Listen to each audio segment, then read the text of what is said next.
Bueno, estamos de nuevo con la sección de Arqueonotas aquí en el podcast Bajo las Arenas del Tiempo.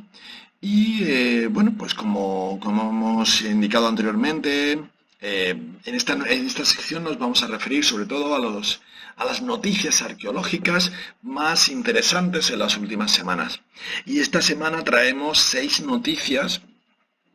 que desde nuestro punto de vista son muy interesantes porque aportan documentación e información nueva tanto del periodo histórico como al contexto arqueológico en el que se encuentran. La primera que tenemos es la documentación de una estela funeraria inédita en la zona norte de la península ibérica, concretamente en la provincia de Zamora, en la que se ha documentado un material mueble en un contexto secundario, en una deposición, un marco postdeposicional, ya que se encuentra asociado a un elemento edilicio como un aporte de material propio, pero no en un contexto arqueológico, digamos, de carácter primario. Por lo que, si bien es cierto que se puede analizar y estudiar el propio bien mueble, es interesante porque nos aporta una información dentro de un marco territorial y un contexto histórico y arqueológico específico y concreto, ¿no? En el caso que nos atañe, nos encontramos sobre todo en un marco cronológico puramente del Alto Imperio Romano, en torno al finales del primer siglo antes de Cristo, inicios del primer siglo después de nuestra era, por lo que en un propio periodo de control territorial, militar y político por parte del Imperio Romano en la península ibérica, después de la conquista por parte del Imperio Romano con respecto a la Segunda Guerra Púnica y el control total de la península ibérica por parte del Imperio Romano, se enmarca con posterioridad las denominadas como guerras cántabras, en las que pues nos encontramos con un marco arqueológico asociado, en el norte sobre todo, en los asentamientos militarizados o los campamentos militares expuestos a lo largo de todo el sector septentrional de la península ibérica. Y en concreto, en el caso que nos encuentra dentro de lo que es el término municipal de Fuente Encalada, aparece relacionado con las labores de rehabilitación de un inmueble asociado a una pequeña bodega, aparece esta estela funeraria como elemento material edilicio, ¿no? Relacionado con el aspecto del inmueble. En concreto es una estela funeraria de unos 168 centímetros de altura y en la que aparece una epigrafía muy, muy clara al respecto, tanto de aporte cronológico como de aporte, podríamos decir, directamente epigráfico, ¿no? Nos aparece vinculada a la legión décima gemina, asociado claramente a ese periodo histórico y arqueológico de las guerras cántabras, y aparece en la condición de eques, ¿no? de jinete del ala augusta de la legión, y aparece la epigrafía o la inscripción de Hic situs est sit tibi terra levis, es decir, aquí descansa él, que la tierra le sea leve, ¿no? Por lo tanto, la funcionalidad del bien material está vinculada al aspecto funerario exclusivamente. Se conserva perfectamente la escritura, es verdad que existen varios tramos, posiblemente una afección a posteriori, tras su reutilización como espacio como elemento inmueble, pero sí es verdad que es muy interesante la información que aporta porque primero nos da o nos habla del individuo, ¿vale? Que es el Caius Iulius Numus, que si bien es cierto que son nomenclaturas muy características o generalistas desde el punto de vista romano, sí es verdad que es interesante porque nos habla de la personalidad, nos habla del contexto, nos habla del periodo histórico y nos habla dentro de su vinculación territorial con los distintos yacimientos. Y es una de las características que hay que tener en cuenta, sobre todo por la vinculación con ese marco de las guerras cántabras, con esa relación con la vinculación arqueológica, sobre todo en en el yacimiento o asociado al yacimiento del Petaonium, ¿vale? Que es prácticamente asociado a unos 35 kilómetros de ese yacimiento, se documenta en el municipio de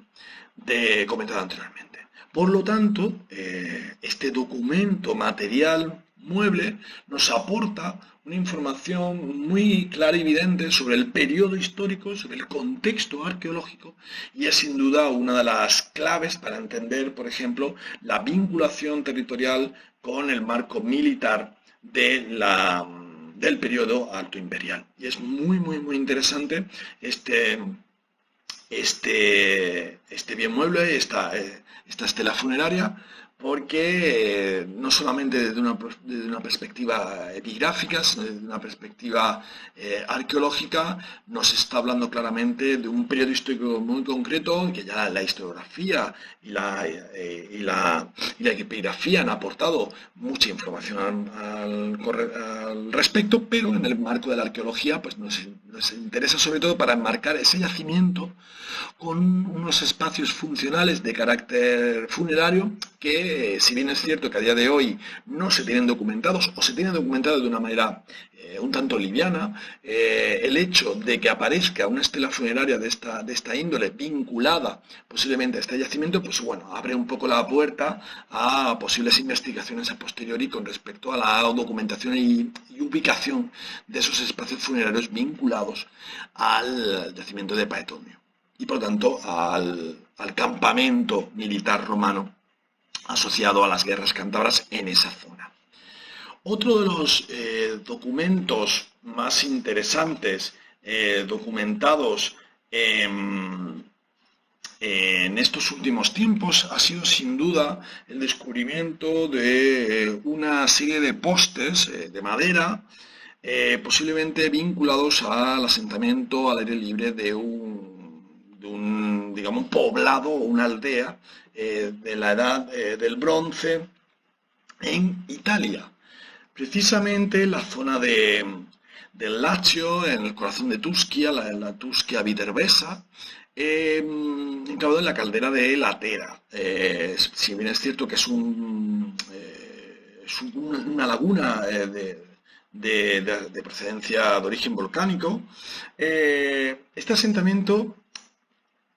para digamos, diferenciarlo con los marcos estructurales de los asentamientos de la Edad del Bronce en la península ibérica, difieren mucho, ¿no? En el caso de los asentamientos de la Edad del Bronce. Pero bueno, es interesante porque a través de las actuaciones promovidas por la Superintendencia de Arqueología de Bellas Artes y Paisaje, en la provincia de Viterbo, en la Etruria meridional, se ha documentado una serie de estructuras de madera vinculadas al asentamiento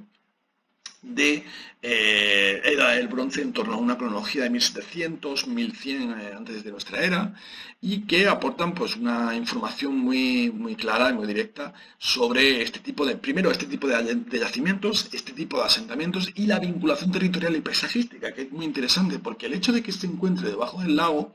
quiere decir que hace falta hacer un estudio y un análisis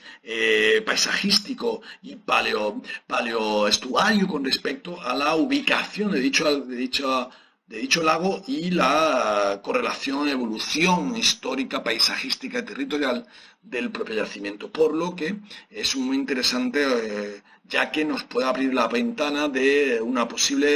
posible patrón de asentamiento en esta cronología y por lo tanto vincular ese marco territorial con los distintos yacimientos y el modelo, ¿no? Y el modelo, digamos, de poder rastrear o poder prospectar ciertas áreas relacionadas y similares y por lo tanto poder ubicar posibles yacimientos a posteriori. Es muy interesante porque se han documentado 600 postes de madera y los objetos documentados aportan pues una vida cotidiana propia de dichos emplazamientos y un poco a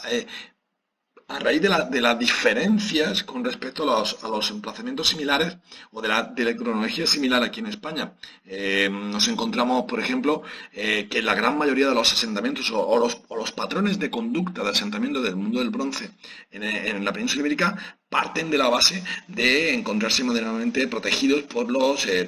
espacios montañosos, rocosos, etc. En el caso, por ejemplo, de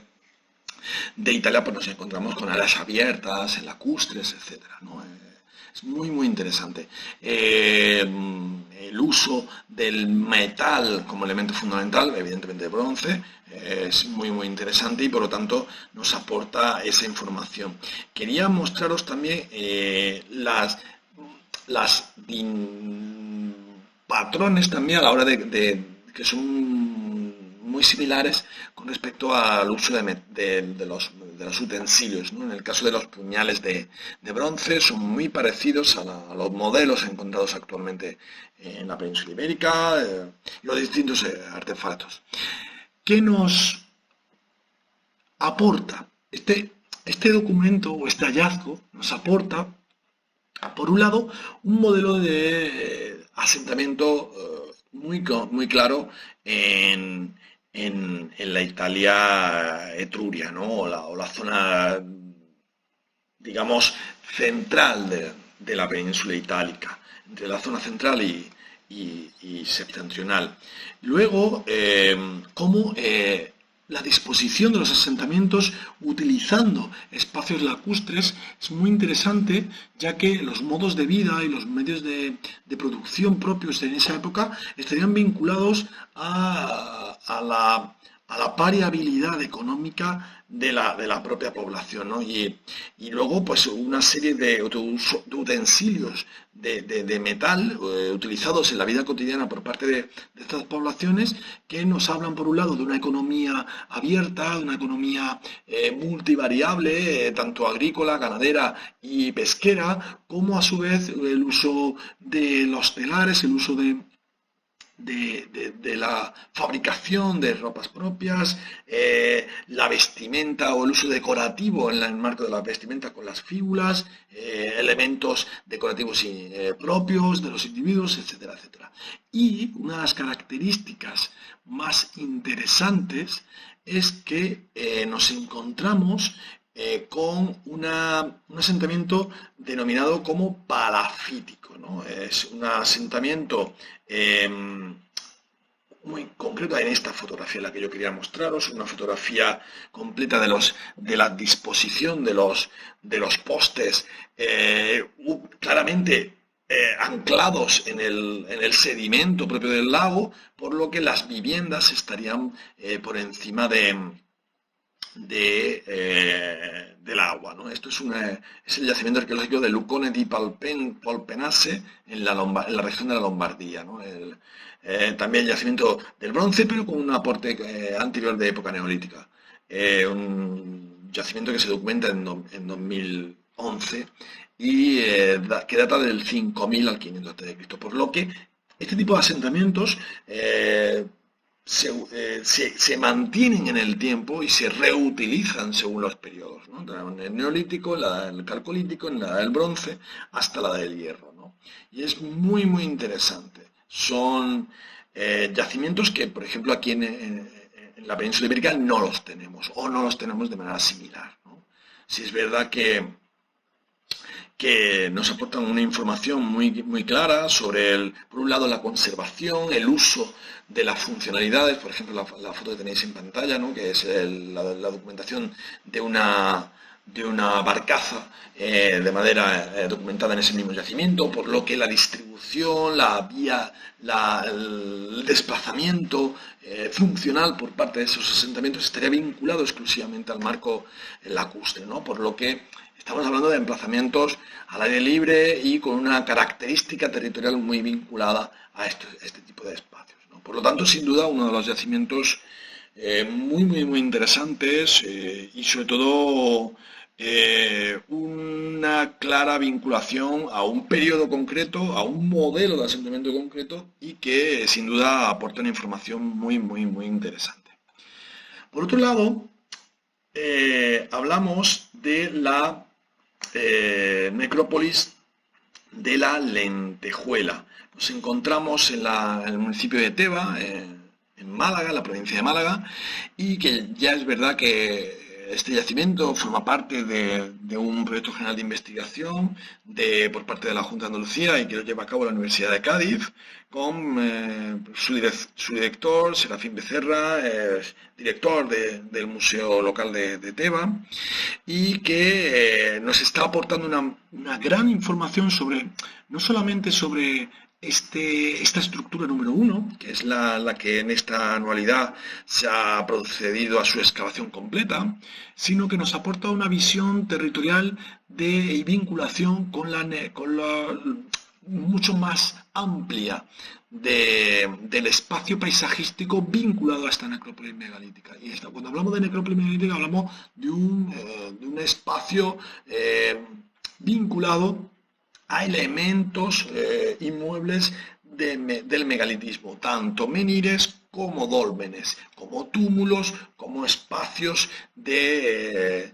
control visual, de control territorial y evidentemente con funcionalidad de espacios funerarios. Sin duda, uno de los descubrimientos es que por un lado nos están aportando otro tipo de yacimientos como el yacimiento arqueológico de los dólmenes en el Gonafe, en Granada, o en la zona de Almería, relacionado con los billares, en Almirázquez, también en la Sierra de Gor. O sea, la reutilización de espacios funerarios vinculados a épocas anteriores, como es el caso del megalitismo, desde el neolítico y el calcolítico, en un periodo del bronce.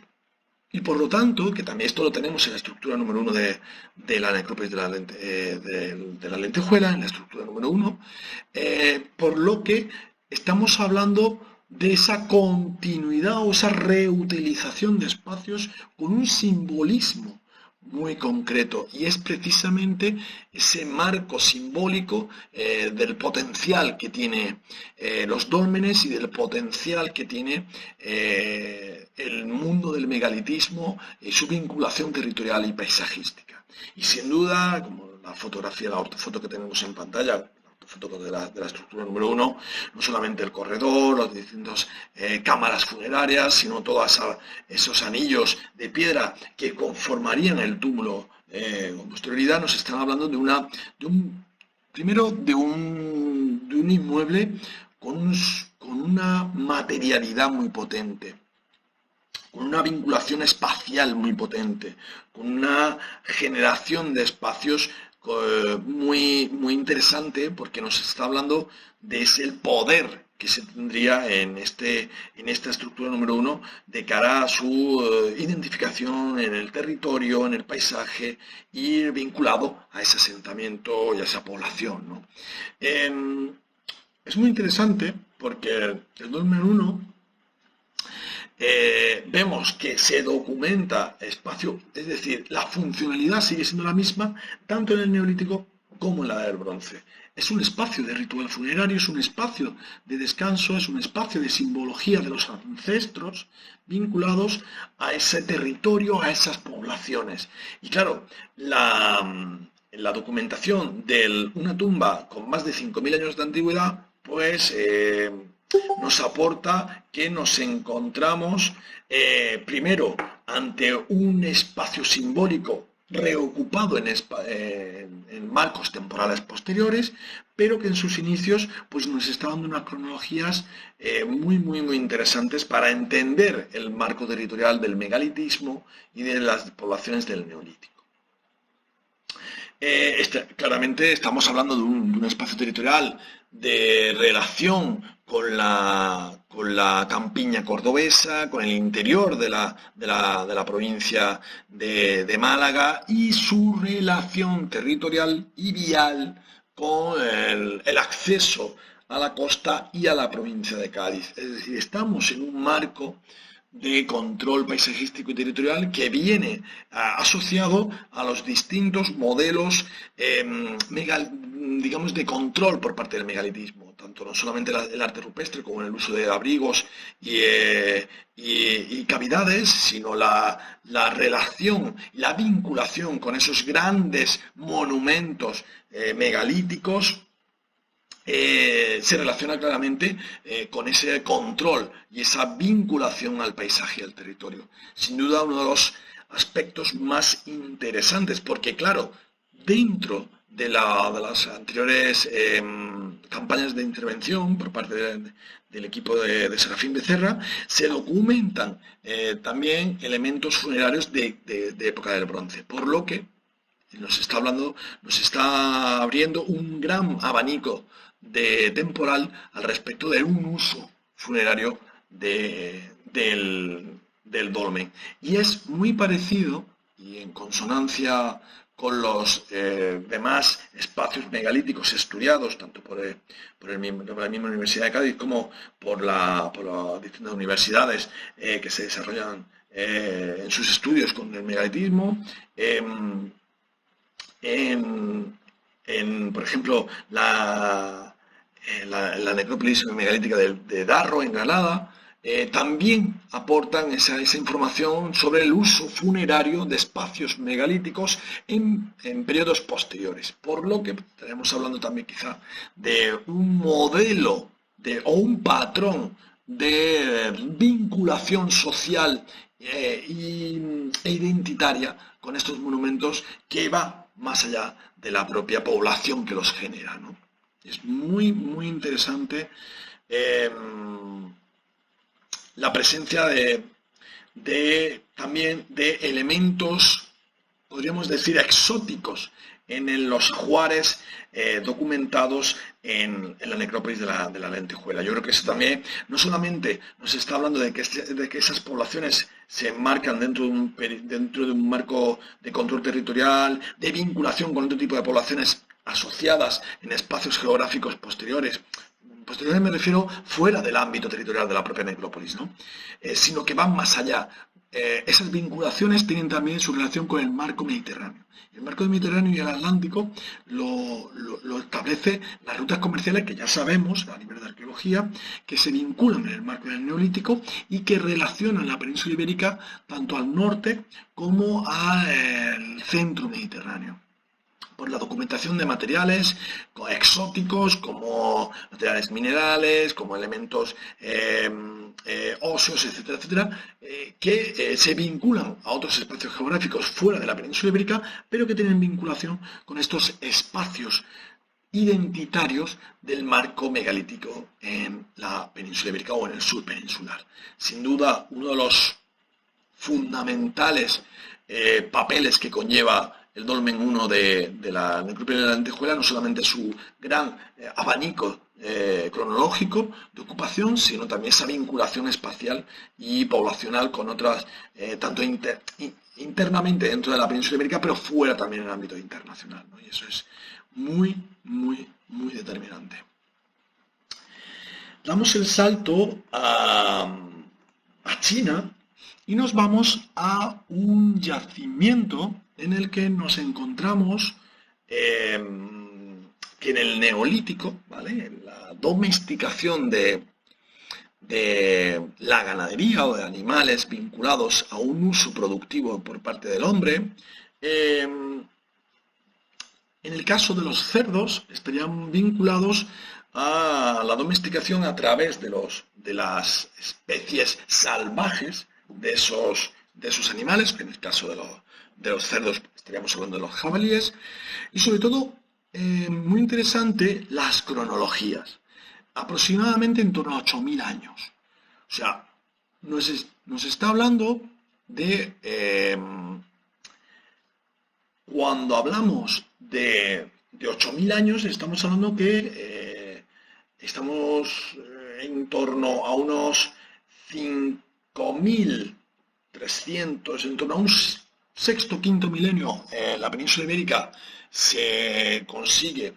datar absolutamente a través de carbono 14 las muestras óseas y vegetales, por ejemplo, de semillas, a través de semillas por ejemplo, en Cueva de Nerja, aquí en Málaga, y en el cerro lo diré, en la Peña de los Gitanos, en Montefrío, que son las dos, digamos, yacimientos con cronologías más antiguas de vinculación neolítica, de domesticación, tanto de lo bicáprido como de las semillas, que creo que en primer son legumbres, creo que más que cereales, de la domesticación tanto de la vegetación como de la fauna. En ese sentido, nos estamos, por ejemplo, en China como 8.000 años, es decir, en torno a 1.000 años o 2.000 años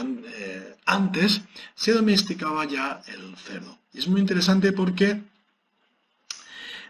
nos habla claramente de un uso previo de control poblacional por parte de estas poblaciones neolíticas del mundo faunístico, de su vinculación con elementos de genética animal en el tiempo. Nos está hablando de cómo ese control por parte de esas poblaciones tenían, por un lado, el control doméstico tanto de la vegetación como de la fauna, y en concreto en el caso de los cerdos a través de jabalíes domesticados. O sea, por lo que nos está hablando de unas poblaciones que controlaban la modificación genética de los animales y que a su vez producían esa domesticación a través del uso continuado de los mismos. Los jabalíes probablemente se sintieron atraídos por los asentamientos humanos a medida que la gente comenzó a asentarse y a cultivar sus propios alimentos. De ahí que el acercamiento de estos jabalíes conllevase la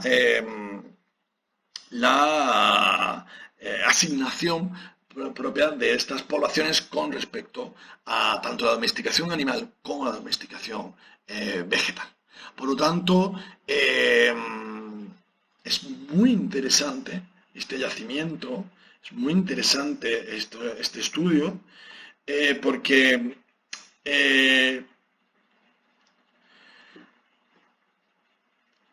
nos abre por un lado, el marco cronológico de la domesticación, y por otro lado, las distintas especies domesticadas, cosa que aquí en Occidente no, o tenemos, podemos decir que tenemos muy claramente estudiadas las especies domesticadas, y que se nos abre un marco abanico grande al respecto de las distintas especies, los distintos animales, y sobre todo el marco cronológico, ¿no? Como la domesticación proviene inclusive en el marco asiático, en China, con estas cronologías y con estos especímenes de jabalíes y del cerdo. Por otra parte, también vinculado un poco al marco evolutivo, nos encontramos con el descubrimiento de que el plomo afectaría a la modificación genética del cerebro o desarrollo cerebral de los neandertales. Es un documento que presentan en la revista Science Advance y que sin duda abre un marco interesante de análisis y de estudio, porque han podido documentar, y esto es muy interesante, a través del análisis de los dientes, que también, tanto en Australopithecus africanus como en Gigantopithecus blacki, aparecen muestras de esa sustancia del plomo asociado a la dentina, por lo que, bueno, podríamos estar hablando de que el plomo fuese un elemento en nuestro ecosistema, en nuestra biodiversidad, que hubiese afectado a especies o subespecies homínidas anteriores, y que el Homo sapiens, o el hombre anatómicamente moderno, configura un marco genético propio para eludir un poco la afectación que generaría el plomo, ¿no? Y es muy interesante, ya que, bueno, nos está hablando de una modificación genética que, bueno, todo conlleva su análisis y su estudio. Imaginamos que a partir de ahora se proliferarán estudios vinculados a esta casuística, y que en ese marco se desarrollarán análisis y estudios con posterioridad en el tiempo. Pero es muy, muy, muy interesante, la documentación de estos organoides de la variante moderna de Nova1, ¿no? La neurona vinculada al lenguaje, porque esto también da ese pie, o sea, es decir, cómo son estas neuronas las que se afectan en su desarrollo genético, y por lo tanto han sido modificadas genéticamente para que el hombre anatómicamente moderno pudiera eludir esa afección por parte del plomo, ¿no? Es muy interesante, muy, muy, muy interesante al respecto del marco evolutivo. Y por último, quería hacer alusión al descubrimiento de los cóspeles en el yacimiento arqueológico de Porcuna, en Obulco, en la ciudad de Obulco, en Porcuna, en Jaén. Por primera vez se han documentado las piezas en piedra donde se hacen las monedas, ¿no? Los cospeles que darían pie, tras la fundición del metal, en este caso sobre todo bronce y cobre, de las monedas. En torno al siglo II, siglo I a.C., en esa república romana, en Hispania, se prolifera la producción de monedas en Porcuna. Creo que hay algunas fotos donde viene la propia, bueno, en otros artículos vinculados estarán sobre todo de las monedas propias de Obulco, con sus características identificativas y decorativas. Pero es muy interesante porque es de los pocos moldes que se documentan en la península ibérica al respecto de estos cospeles y de la producción de moneda. Y bueno, sin duda, Porcuna en esta semana ha dado también otro tipo de noticias, como la apertura del anfiteatro romano de Porcuna y su puesta en valor, una actuación por parte de las distintas administraciones muy, muy interesante, que también, pues bueno, pues aporta con esta nueva documentación y este registro arqueológico de este material, una nueva documentación muy interesante para entender ese oppidum de Obulco en su desarrollo hacia la romanización, su vinculación con el control territorial y político-económico por parte de Roma, y cómo la producción de moneda la centra, digamos, en un marco productivo, económico, a formar parte de la Roma republicana. Sin duda, uno de los últimos hallazgos, ya no solamente por la significación del propio bien, ¿no? de la documentación, el tipo de material, las distintas analíticas que se han podido desarrollar, de qué estarían hechas las monedas, y sobre todo los diámetros de esas monedas, que son los que han aportado la documentación necesaria para identificar el tipo de moneda que estaría vinculada a este cospel, ¿no? Y es muy interesante porque aporta esa clara vinculación con ese marco histórico, con ese marco arqueológico y con esos detalles exclusivos. En el caso de los moldes descubiertos, pues eran para crear ases de bronce de gran tamaño, de en torno a unos 35 milímetros de diámetro,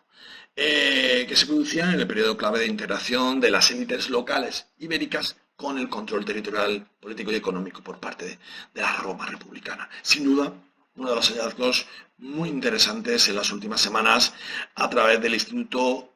Andaluz de Investigaciones de Arqueología Ibérica del Departamento de Geología de la Universidad de Jaén. Sin duda, tanto este cospel de Porcuna como la documentación de la afección del plomo en las dentinas de los distintos homininos y cómo produjo el desarrollo cerebral en Homo sapiens con diferencia a Homo neanderthalensis. Hemos visto también la importancia que tiene la necrópolis de la Lentejuela en Teba, en Málaga, para aportar esa información al respecto de un uso continuado de espacios y de identificación de espacios vinculados al megalitismo en épocas posteriores. Hemos visto cómo en la región de la Lombardía y de la Etruria meridional en Italia, esos asentamientos sobre lagos o sobre espacios lacustres por parte de las poblaciones de la Edad del Bronce determinaban un elemento, un modelo, un patrón de asentamiento que difiere con respecto a los modelos de asentamiento de la Edad del Bronce aquí en la península ibérica. Y luego, pues, sin duda, la genética animal nos ha abierto por un lado, a unas cronologías muy amplias con respecto a la domesticación de los cerdos o de los jabalíes en la China meridional y por ende una vinculación a esas poblaciones neolíticas que con posterioridad pues la vemos aquí vinculada en yacimientos como Nerja o en yacimientos como en el cerro de la Peña de los Gitanos en Montefrío, pues en cronologías un poco más tardías, ¿no? Y por último, la estela funeraria de un equus procedente de la Legión X de Jimena en Zamora. Nos abre también la vinculación de sus campamentos, de sus yacimientos, de campamentos militares romanos con respecto a las guerras cántabras en el norte peninsular. Y para finalizar, pues agradecer, pues, como siempre, la escucha y el seguimiento por parte de las redes sociales, de la plataforma de iVoox y YouTube, de este podcast de Bajo las Arenas del Tiempo y de esta nueva campaña que planteamos con este nuevo formato de Arqueonautas, que este es su tercer programa, ya que en el capítulo anterior de Bajo las Arenas del Tiempo, cuando hablábamos de los australopitecinos, hablábamos en esa sección también de Arqueonautas 2 con respecto a la documentación última tanto de elementos líticos como de la mano de paleontología. Sin nada más, muchísimas gracias y hasta la próxima. Un saludo.